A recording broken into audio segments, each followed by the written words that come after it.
Putin का भारत दौरा भारत के दुश्मनों की नजर में है,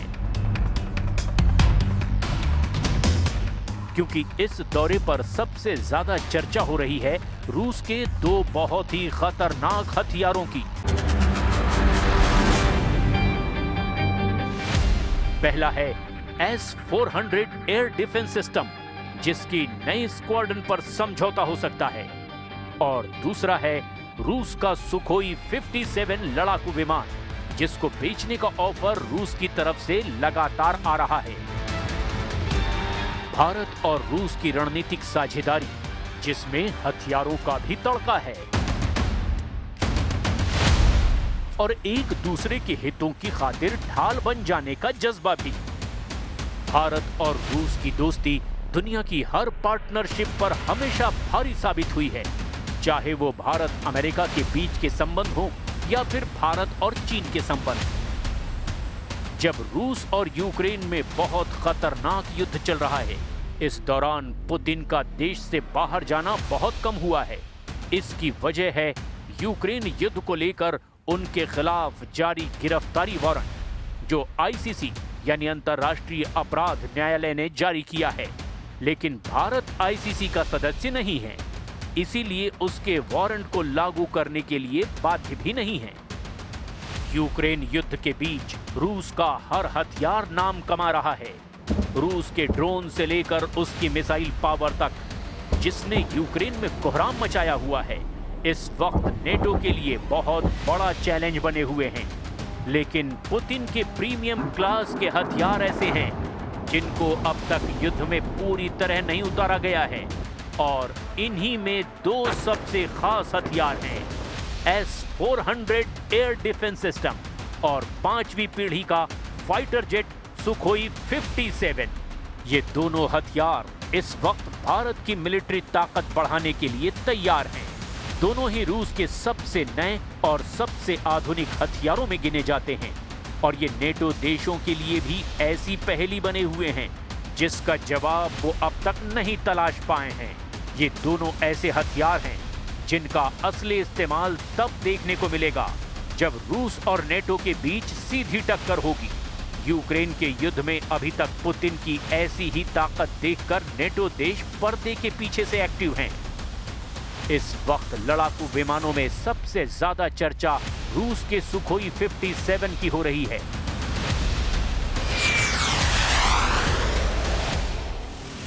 अल्जीरिया को भी ये विमान सप्लाई किया जा चुका है, और वो रूस के बाद दूसरा देश है जो सुखोई 57 उड़ा रहा है।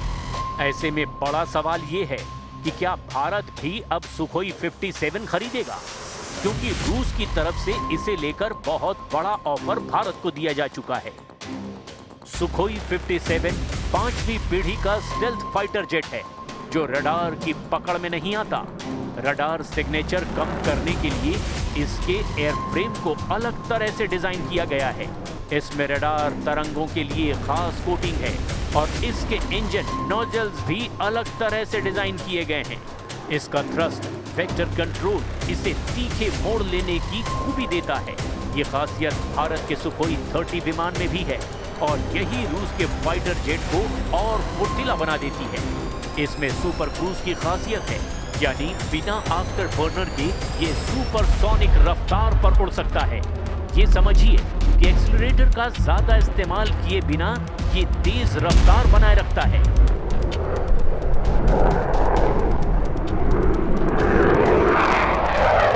सुखोई 57 को हाल ही में दुबई एयर शो में देखकर पूरी दुनिया हैरान रह गई। इसकी उड़ान, इसका फुर्तीलापन, सब कुछ ऐसा है जिसका मुकाबला अमेरिका का F-35 जेट भी नहीं कर सकता।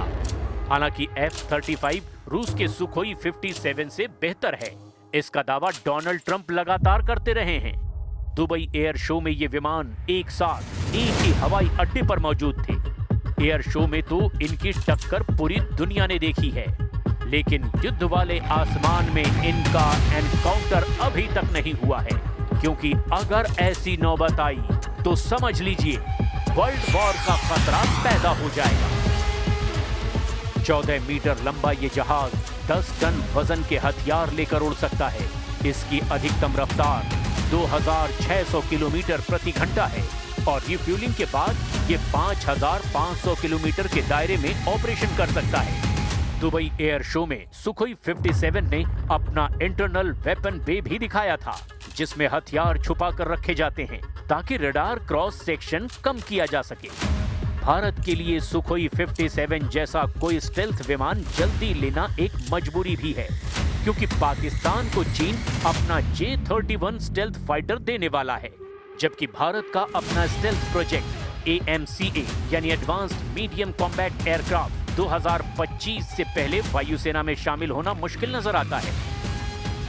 पुतिन भी इस बात को जानते हैं और यही वजह है कि रूस ने भारत को ये विमान ऑफर किया है।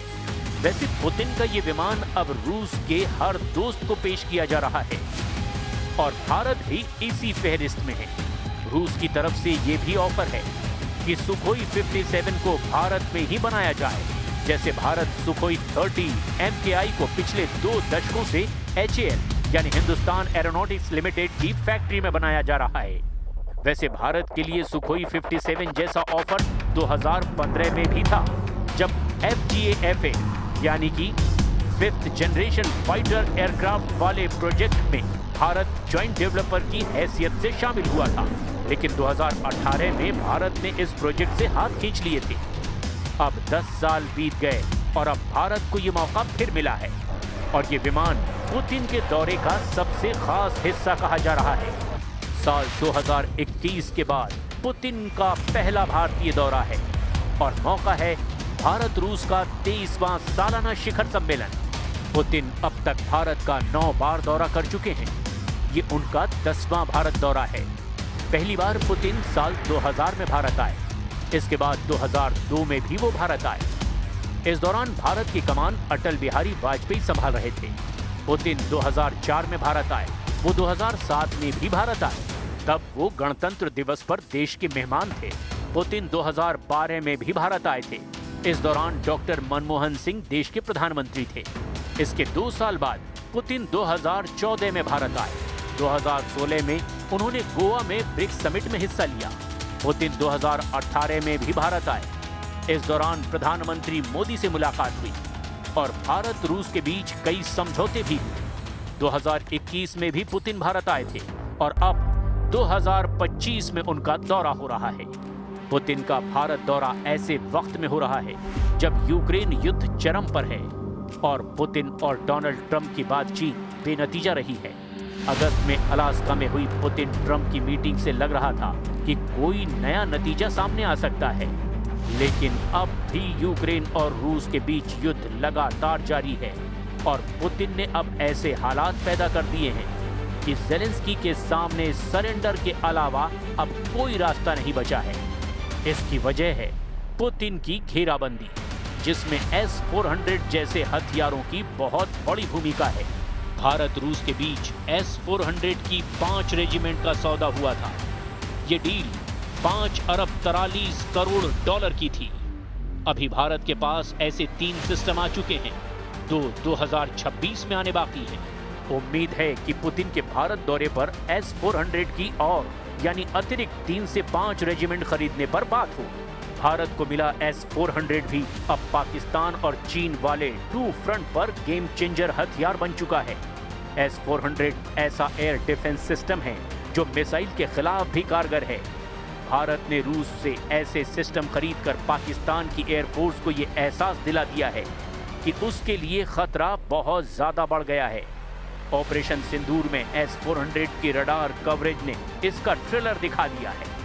S-400 का रडार 450 किलोमीटर की रेंज तक दुश्मन के जहाज को ट्रैक कर सकता है।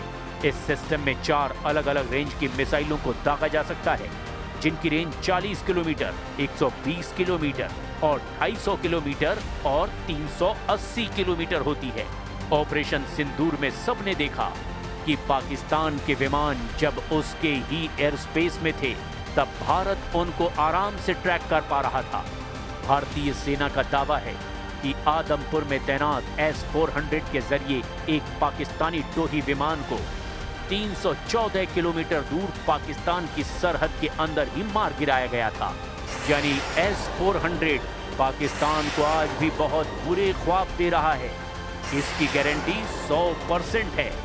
ये ऐसा एयर डिफेंस सिस्टम है जो लड़ाकू विमानों, मिसाइलों, ड्रोन और यहां तक के स्टील तकनीक वाले टारगेट्स को भी निशाना बना सकता है और छोटी दूरी की मिसाइल को भी ये आसमान में खत्म कर सकता है। हालांकि चीन के पास भी S-400 एयर डिफेंस सिस्टम है। ऐसे में उसे लेकर भी भारतीय वायुसेना को चौकन्ना रहना पड़ेगा। भारत के पास अपने एयर डिफेंस सिस्टम आकाश और बराक भी हैं और इन सब को मिलाकर भारत में एक ऐसा नेटवर्क तैयार किया जा रहा है ताकि देश की आसमानी सरहद महफूज रहे। S-400 एयर डिफेंस सिस्टम के बारे में कहा जाता है कि एक बार कोई एरियल टारगेट इसकी जद में अगर आ गया तो उसके मारे जाने की 100% गारंटी है।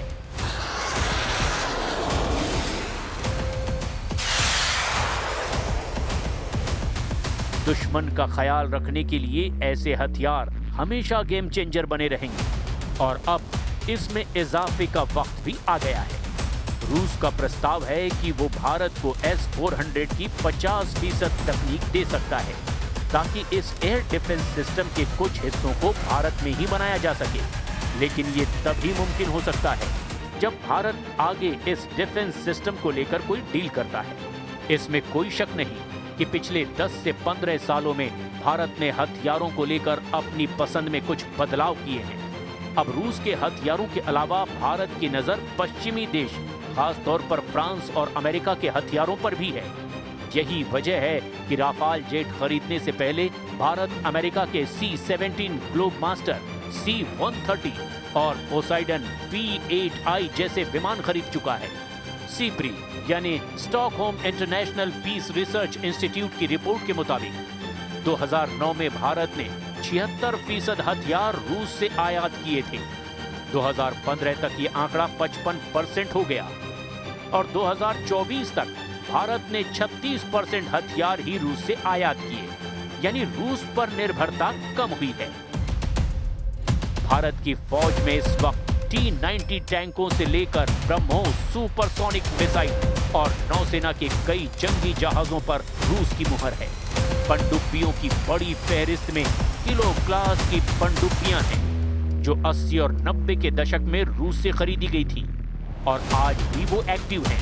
वहीं वायुसेना में 260 से ज्यादा सुखोई 30 MKI विमान हैं जो इंडियन एयरफोर्स की रीढ़ बन चुके हैं। हालांकि उनको भी अपग्रेड करना एक ऐसा मुद्दा है जिस पर पिछले 2 दशकों से बातचीत चल रही है। अब भारत रूस की AK-203 राइफल खुद बना रहा है, यानी रूस की आर्मी का स्टैंडर्ड वेपन का प्रोडक्शन अब भारत में ही हो रहा है। अगर ये दोनों डील होती है और इन्हें लेकर भारत की शर्तों का भी ख्याल रखा जाता है तो समझ लीजिए कि घरेलू डिफेंस इंडस्ट्री को भी काफी फायदा होगा, क्योंकि तब दुनिया के 2 सबसे खास हथियार कुछ हिस्सों में ही सही लेकिन भारत में बनने शुरू हो जाएंगे।